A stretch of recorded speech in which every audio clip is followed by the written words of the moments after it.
ना तो देर है ना अंधेर है, तेरे कर्मों का ये सब फेर है।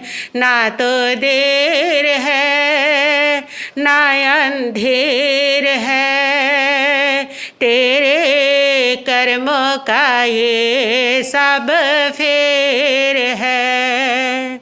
लाखों तीर्थ जाके नहा ले, मिटते नहीं कभी कर्मों के काले। नेकी की मन में जोत जगा ले, और धर्म के कर ले उजाले, कर ले उजाले। ना तो देर है ना अंधेर है, तेरे कर्मों का ये सब फेर है। अपना कर्म ही दुख देता है, अपना कर्म ही सुख देता है।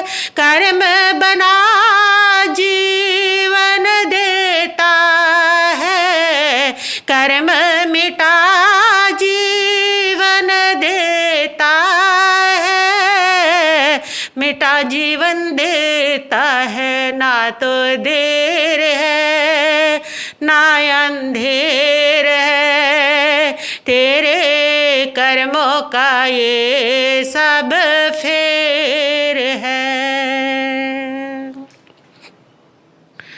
त्रिभुवन पीड़ा हरनहार हो, तुमको मेरा नमस्कार।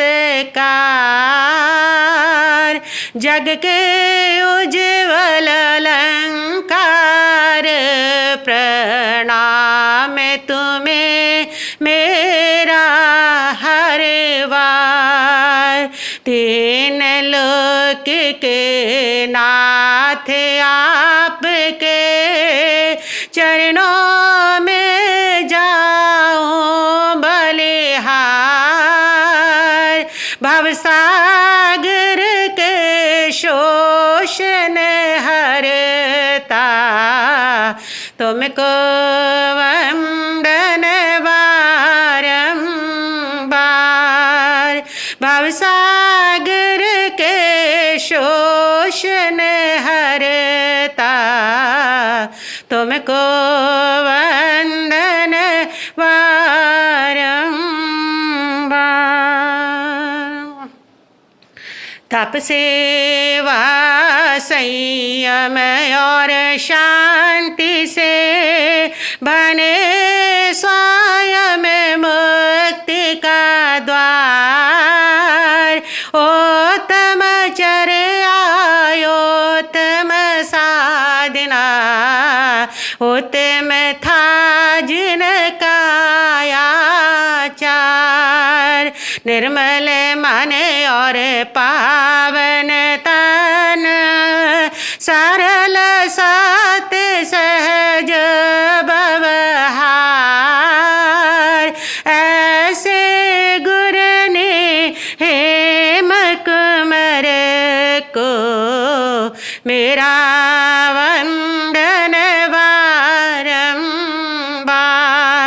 ऐसे गुरु ने हेम कुंवर की बोलो सारे जय जय का।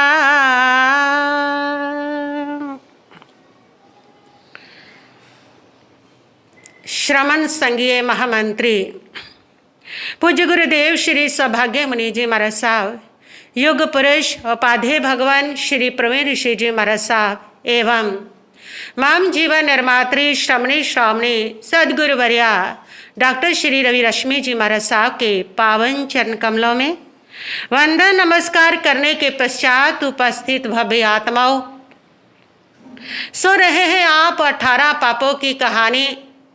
श्रमण भगवान महावीर स्वामी ने श्री आवश्यक जी सूत्र के अंदर 18 प्रकार के पाप कहे हैं जो त्यागने योग्य हैं। इन 18 पापों में आज इस पाप की बात कर रहे हैं। वो पाप है अंतिम पाप, 18वां पाप, जिसका नाम है मिथ्या दर्शन शल्य।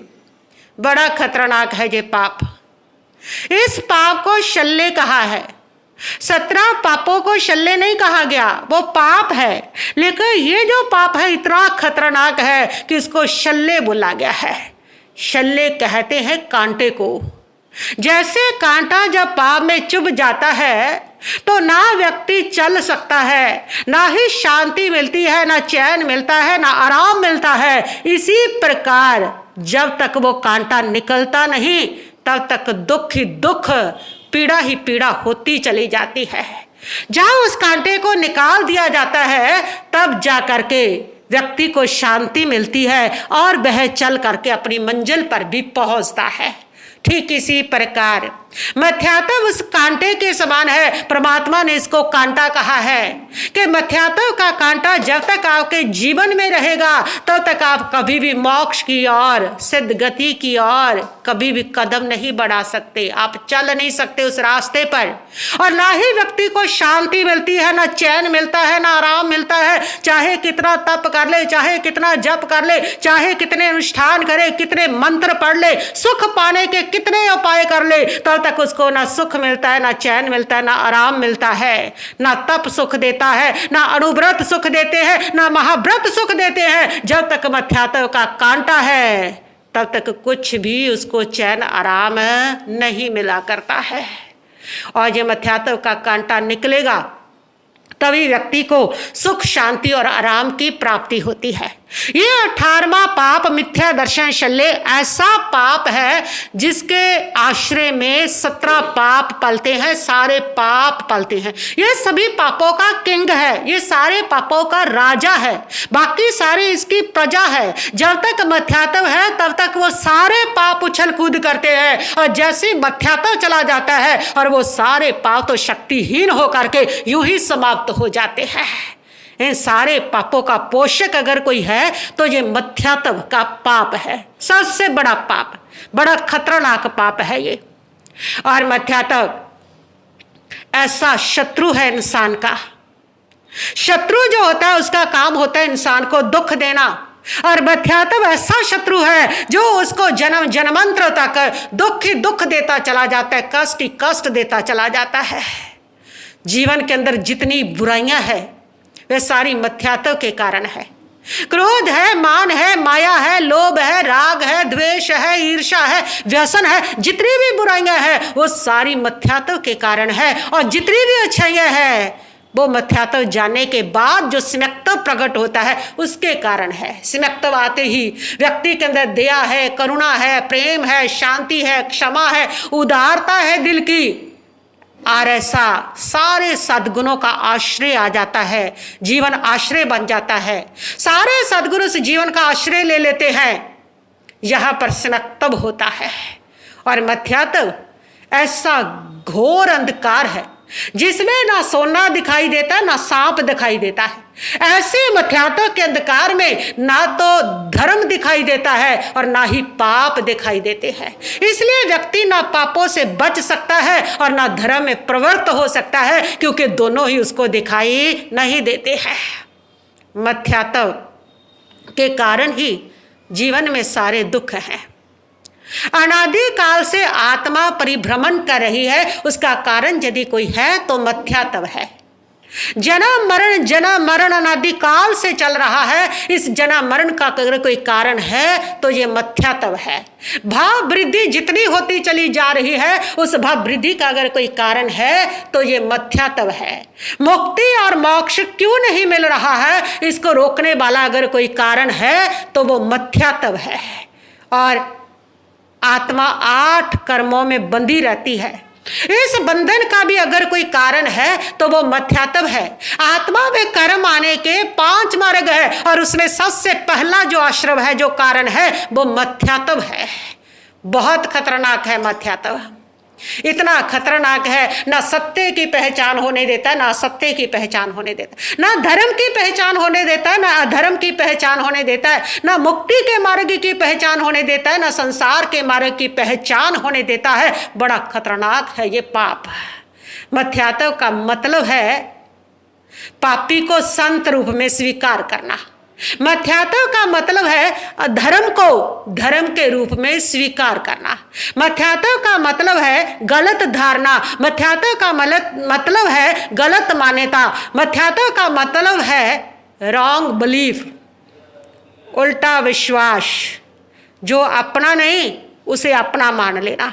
यह संसार के पदार्थ अपने नहीं, सबको पता है, फिर भी उसके प्रति अपना भाव, अपना मानना। और जो अपना है वो आत्म तत्व, वो आत्म स्थिति, वो आत्म स्वरूप, उसका किसी को पता ही नहीं है, उसका ध्यान ही नहीं है।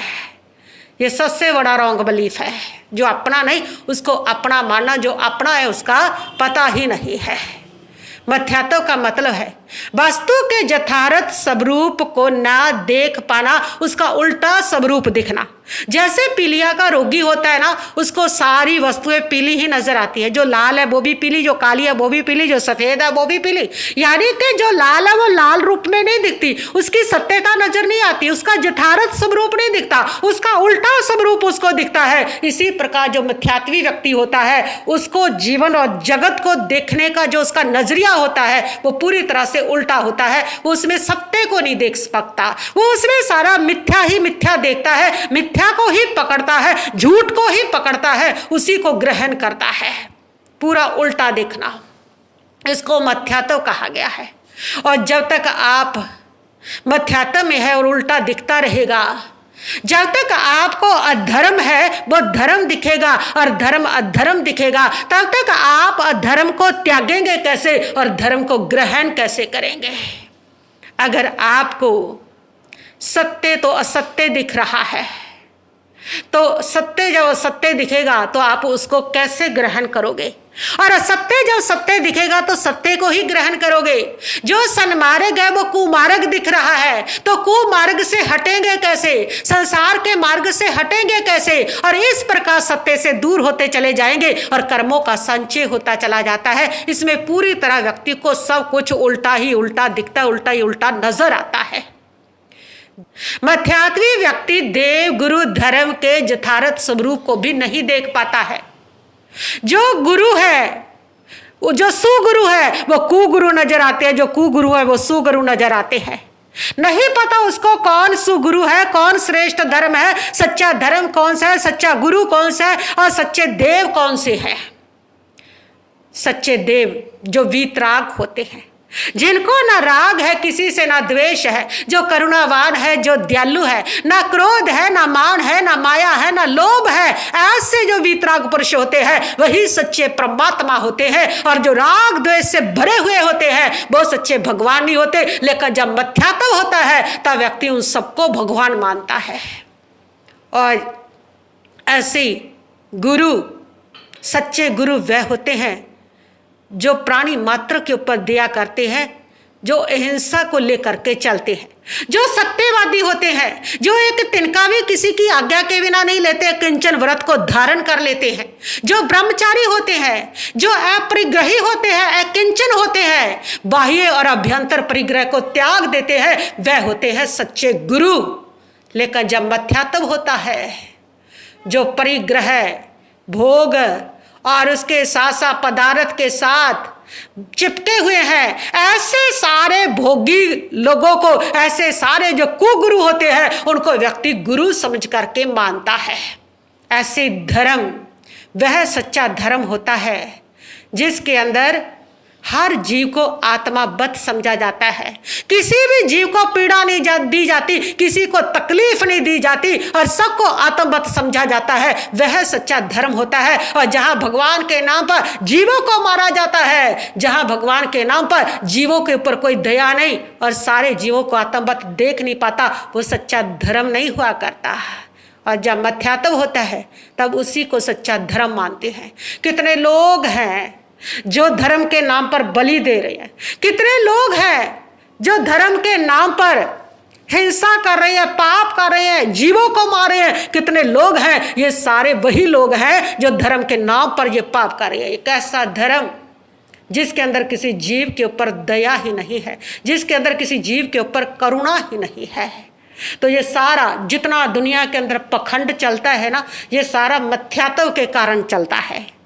और पखंड को प्राश्रय देने वाला मिथ्यात्व ही है। इसलिए दुनिया के अंदर मिथ्यात्वी लोग बहुत ज्यादा है, इसलिए पखंड भी बहुत ज्यादा है। पखंड बहुत जल्दी फलता है, ये पखंड आपको बहुत मिलेगा। इस पखंड के कारण कितने लोग इस पखंड के चगुल में फंस करके कितने लोगों के घर बर्बाद हो गए, कितने लोगों के जीवन बर्बाद हो गए हैं, कितनी बहन बेटियों के जीवन बर्बाद हो गए हैं। क्योंकि पखंड जो है व्यक्ति उसको समझ नहीं पाता, उसको सच्चा धर्म समझता है, सच्चा गुरु समझता है, और इस प्रकार पखंड के चंगुल में फंस जाता है। ये सारा पखंड को जो प्रचलित करता है, जो प्राश्रय देता है, वो मिथ्यात्व है। मिथ्यात्वी व्यक्ति पहचान पाता नहीं और धर्म समझ करके, गुरु समझ करके उनको पूजता है, और पखंड ज्यादा बढ़ जाता है। आज के जमाने में पखंड बहुत है, पूरी दुनिया में पखंड फैला हुआ है, पखंड की कमी नहीं है। और पखंड इतना ज्यादा फैलता है कि उतना सच्चा धर्म नहीं फैलता। पखंड कोई भी करने लग जाए। अभी अगर मैंने भी पखंड धारण कर लिया ना कि मेरे को भगवान दिख रहा है, मेरे पास वो देव आ रहा है, ये हो रहा है, वो हो रहा है, और तभी दुनिया की भीड़ लग जाएगी। और क्योंकि जो पखंड है वो ज्यादा फैलता है, इसलिए कि सनक्तवी बहुत कम है दुनिया में, मिथ्यात्वी लोग ज्यादा है जो पखंड को प्राश्रय देते हैं, जो इस प्रकार सत्य की ओर नहीं बढ़ पाते, जिनको अधर्म धर्म नजर आता है। ऐसे मिथ्यावादी, ऐसे मिथ्या आचरण के कारण ही इस पखंड को प्राश्रय मिलता है। कहते हैं ना दुनिया के अंदर हंस तो बहुत कम है, बगुले ही ज्यादा है। इसी प्रकार दुनिया के अंदर मिथ्यात्वी लोग ज्यादा है, इसीलिए हर युग में पखंड ज्यादा रहा है, और हर युग में लोग पखंड के चक्कर में हर युग में पिस गए हैं। कितने पखंडी बैठे हैं, कोई कह रहा है मुझे भगवान दिख रहा है, कोई कह रहा है भगवान से सीधी बात हो रही है, कोई कह रहा है मैं भगवान के पास जा रहा हूँ, आ रहा हूँ, कोई कह रहा है भगवान से संदेश लेके आ रहा हूँ, कोई कह रहा है भगवान से बानी लेकर के आ रहा हूँ, कोई कुछ कह रहा है, कोई कुछ कह रहा है। कितना पखंड का प्रश्रय चल रहा है, कितना पखंड फैलता चला जा रहा है। ये सारा मिथ्यात्वी लोगों की वजह से फैलता है। सनक्तवी तो बहुत कम है जो सत्य मार्ग को समझ पाते हैं। ज़्यादातर जो लोग होते हैं वो इसी रास्ते पर बढ़ते हैं। इसलिए जो सनक्तव है वह कोई मंत्र नहीं है, वह कोई वस्तु नहीं है जो आपको दे दी जाए। सनक्तव है चाहे मिथ्यात्व है, मिथ्यात्व कोई ऐसी चीज नहीं है जो आपके जीवन से निकाल करके हटा दी जाए। ये इंसान की वृत्ति है, ये इंसान का दृष्टिकोण है। जैसे हंस की वृत्ति है और बगले की वृत्ति है मछली खाना, दोनों की अपनी अपनी वृत्ति है। दोनों देखने में तो एक जैसी है, दोनों सफेद है, दोनों उज्जवल है, लेकिन वृत्ति दोनों की अपनी अपनी है। इसी प्रकार से व्यक्ति और मिथ्यात्वी की अपनी अपनी वृत्ति है। मिथ्यात्वी जो होता है उसका दृष्टिकोण अलग होता है, और सनक्तवी जो होता है उसका दृष्टिकोण अलग होता है। आपका दृष्टिकोण निर्धारित करता है कि आप सनक्तवी हो या मिथ्यात्वी हो। आपका दृष्टिकोण कहाँ पर है? आपका दृष्टि पैसे पर है, पदार्थ पर है, या परमात्मा पर है? आपकी दृष्टि गुणों पर है या अवगुणों पर है? आपकी दृष्टि सुख पर है या दुख पर है? आपकी दृष्टि किस पर है? जो मिथ्यात्वी होता है उसकी दृष्टि पैसे पर होती है, वो पदार्थ पर, उसको सारी दुनिया का पदार्थ इकट्ठा करना होता है। वो पदार्थ को, पैसे को अपना समझता है, उसके लिए दौड़ लगाता है, खूब दौड़ लगाता है, और पैसे के लिए तो वो भगवान को भी बेच देता है, और पैसे के लिए तो भगवान को भी दांव पर लगा देता है। वो मिथ्यात्वी है। दुकान पर जाते हो, कस्टमर आता है सौदा लेने के लिए, तो कहते हो ना कि भगवान की कसम, गुरु महाराज की कसम, जिस भाव ला रहा हूँ उसी भाव दे रहा हूँ। मेरा ख्याल से आप लोग फ्री सर्विस करते हो, जिस भाव लाते हो उसी भाव देते हो। कितनी अच्छे आप लोगों को ठगने की कला आती है। तो कहते हैं कि गुरु महाराज की कसम, भगवान की कसम, आप मरेंगे तो गुरु मरेंगे। और इस प्रकार उस पैसे के लिए हम धर्म को, हम गुरु को झूठी कसमें खा करके ताक पर रख देते हैं। ये मिथ्यात्व का आचरण है। सनक्तवी व्यक्ति के लिए, जिसको सनक्तव हो गया, उसके लिए अब पदार्थ पैसा कुछ भी नहीं है, मिट्टी है उसके लिए। उसके लिए अगर प्रमुख है तो धर्म है, उसके लिए अगर प्रमुख है तो परमात्मा है, और बाकी पैसा उसके सामने उसके लिए गौण हुआ करता है। और इसी प्रकार जो मिथ्यात्वी होता है उसकी दृष्टि हमेशा अवगुण पर होती है। उसके सामने चाहे कितनी सुंदर चीज रख दो तो भी उसमें कमी निकाल के ही हटेगा। किसी दानी व्यक्ति को देख करके वो यही कहेगा, 100 चूहे खा के बिल्ली हज को चली, इतने पाप कमा के शोषण करके दान दिया तो क्या दिया। वो उसके दान की प्रशंसा नहीं कर सकता। जैसे जो कि गोबर का कीड़ा होता है ना, उसको गोबर ही पसंद है, उसके सामने चाहे मिठाइयां रख दो। इसी प्रकार ऐसा मिथ्यात्वी जो व्यक्ति होता है उसके सामने कितने गुण रखो उसकी दृष्टि दोषों पर ही जाने या अवगुणों पर ही जाएगी। वो अवगुण पर जाकर के ही उसकी वृत्ति बैठेगी, उसी को खोज निकालेगा, उसी को देखेगा, उसी की बात करेगा। शादी विवाह में जाते हो, हजारों अच्छी चीजों के बावजूद वहां पर बैठ करके यही निंदा करते हो, ये नहीं था वो नहीं था, और उसकी कमियां निकालते चले जाते हो, क्योंकि दृष्टि कहाँ जाती है, अवगुणों पर जाती है। याद रखना, जीवन में गुण देखने से गुण आएंगे और अवगुण देखने से अवगुण आएंगे। तो मिथ्यात्वी जो होता है उसकी दृष्टि अवगुण पर होती है, और सम्यक्त्वी जो होता है उसने अवगुणों में भी गुण को देख लेना है। जैसे श्री कृष्ण महाराज का कथानक आता है, भगवान ऋषिनेमि के दर्शन करने के लिए जा रहे थे श्री कृष्ण महाराज। बहुत सारी सेना, बहुत सारे लोग, बहुत सारी पब्लिक उनके साथ थी। रास्ते में एक कुत्ता मरा हुआ था और उस कुत्ते के अंदर भयंकर दुर्गंध आ रही थी, दांत उसके निकले हुए थे बाहर को।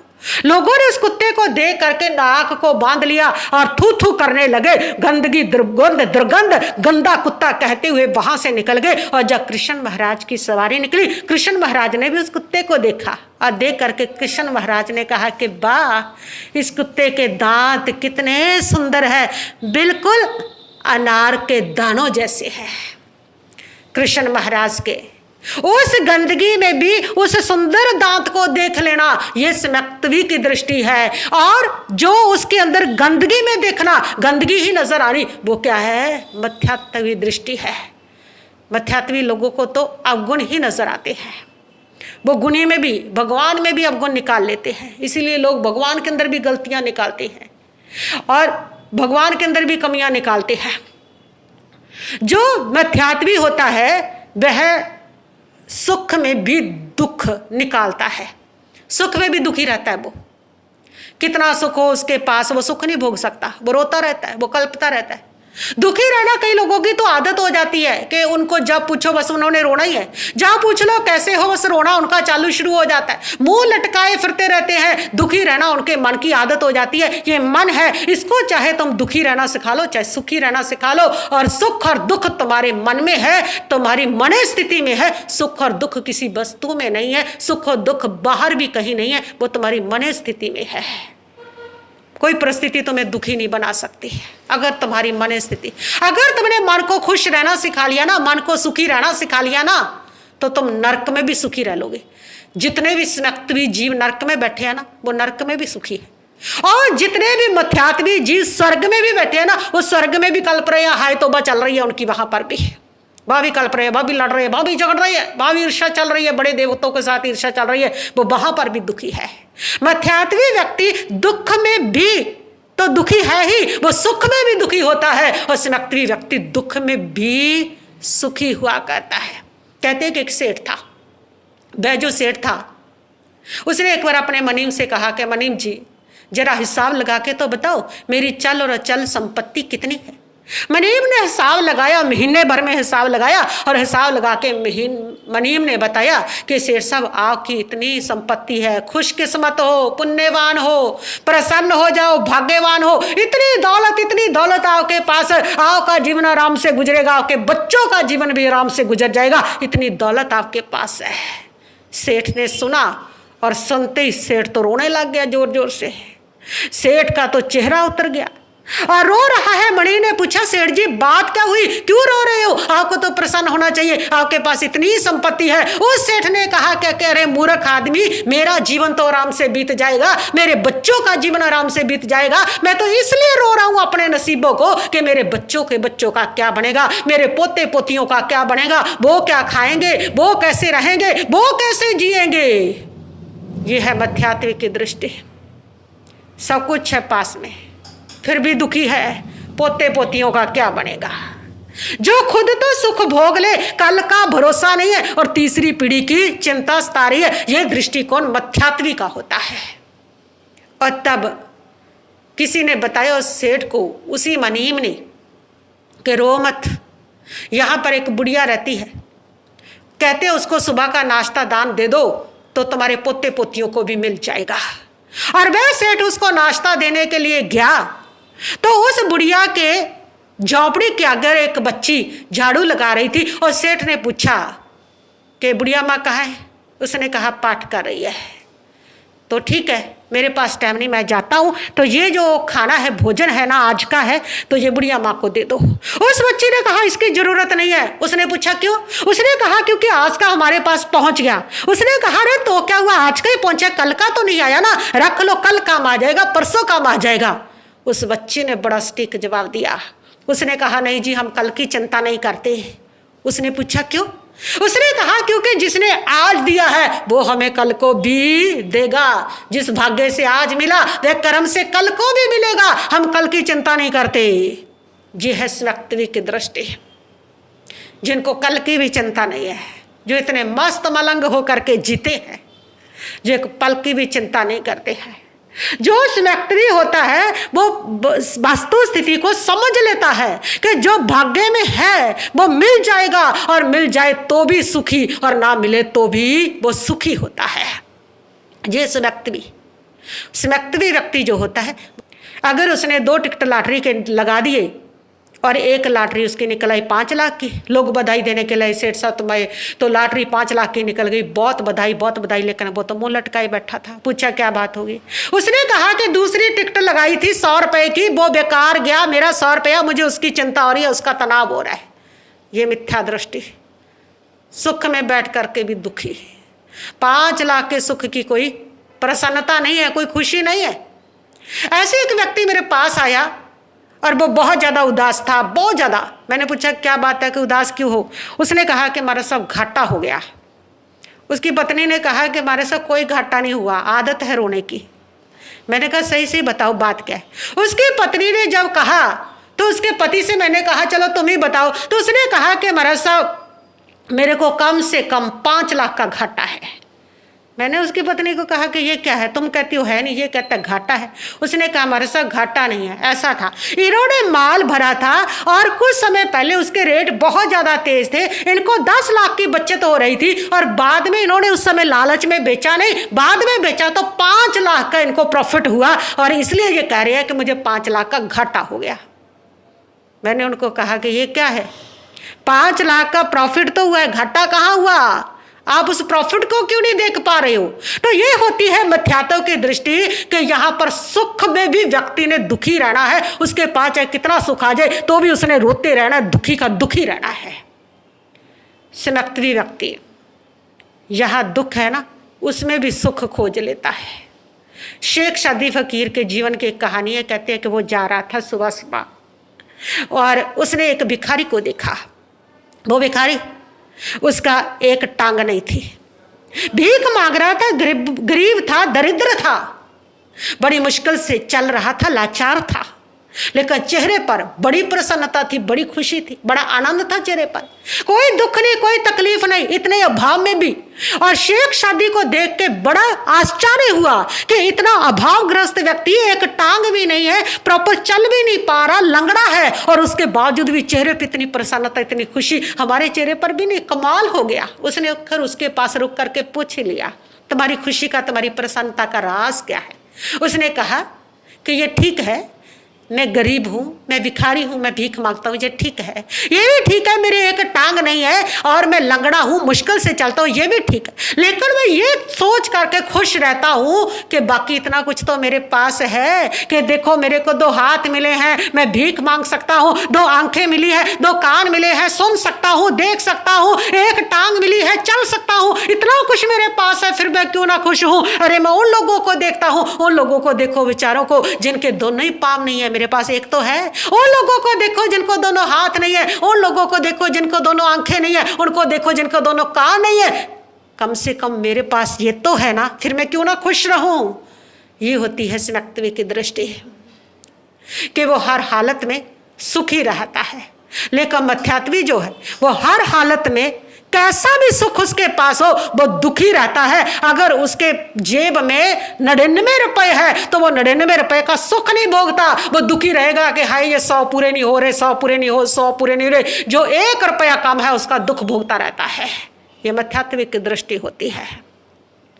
मध्यात्व जब तक है तब तक संसार है, मध्यात्व जब तक है तब तक आत्मा का कल्याण नहीं हो सकता। मध्यात्व जब तक है तब तक धर्म का सही स्वरूप समझ नहीं आ सकता और उसके ऊपर चल नहीं सकते। और जिस दिन मध्यात्व समाप्त होता है और समाप्त होता है उस दिन से सारा संसार परिभ्रमण सीमित हो जाता है और सीधी मंजिल नजर आने लग जाती है मोक्ष की, और तीव्र गति से उसके ऊपर बढ़ने लग जाता है। और जब तक मध्यात्व है तब तक चाहे कितना कोशिश करो इसके ऊपर बढ़ने की, मोक्ष की और कदम पड़ते ही नहीं है, वे कदम लड़खड़ाते रहते हैं। इसलिए परमात्मा ने कहा है कि 100 से बड़ा पाप, बहुत बड़ा पाप मध्यात्व है।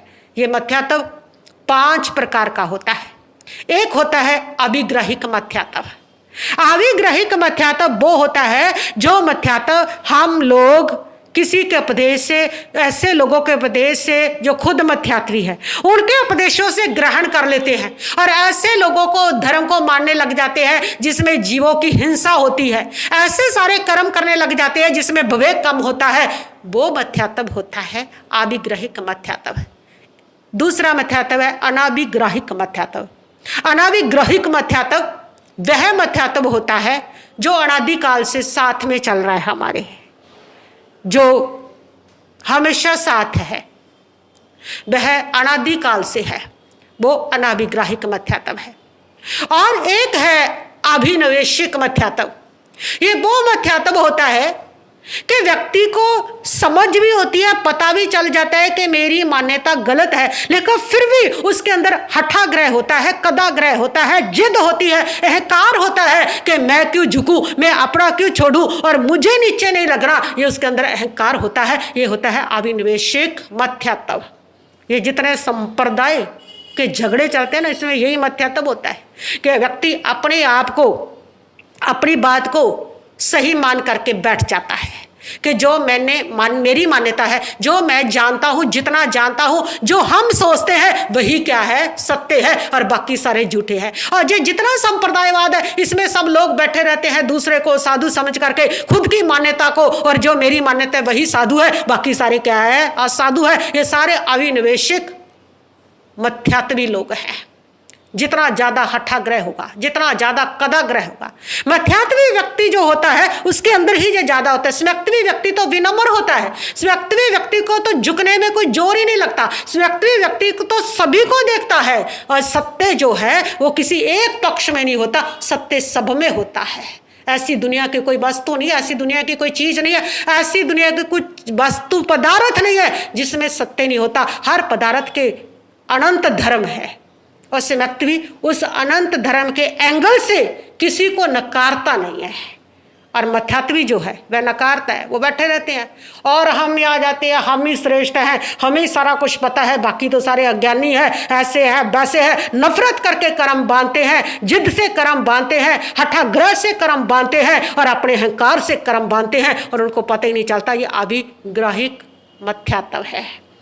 और चौथी मध्यात्व है संशयिक मध्यात्व। अपने देवगुरु धर्म के ऊपर संशय का पैदा होना कि ये सच में वीतराग धर्म सही है या नहीं, ये आगे लोक परलोक है कि नहीं, ये जो कर रहे हैं साधना इसका कोई फल है या कहीं ऐसे तो नहीं कि यहाँ भी गए और वहाँ भी गए। इस प्रकार करते करते संशय का पैदा होना, ये संशयिक मध्यात्व है। और फिर है अनाभोग पांचवी मध्यात्व। ये वो मध्यात्व है जो अज्ञान के कारण होती है कि उन जीवों को कुछ पता ही नहीं है स्मक्ता मध्यात्व का, सत्य का।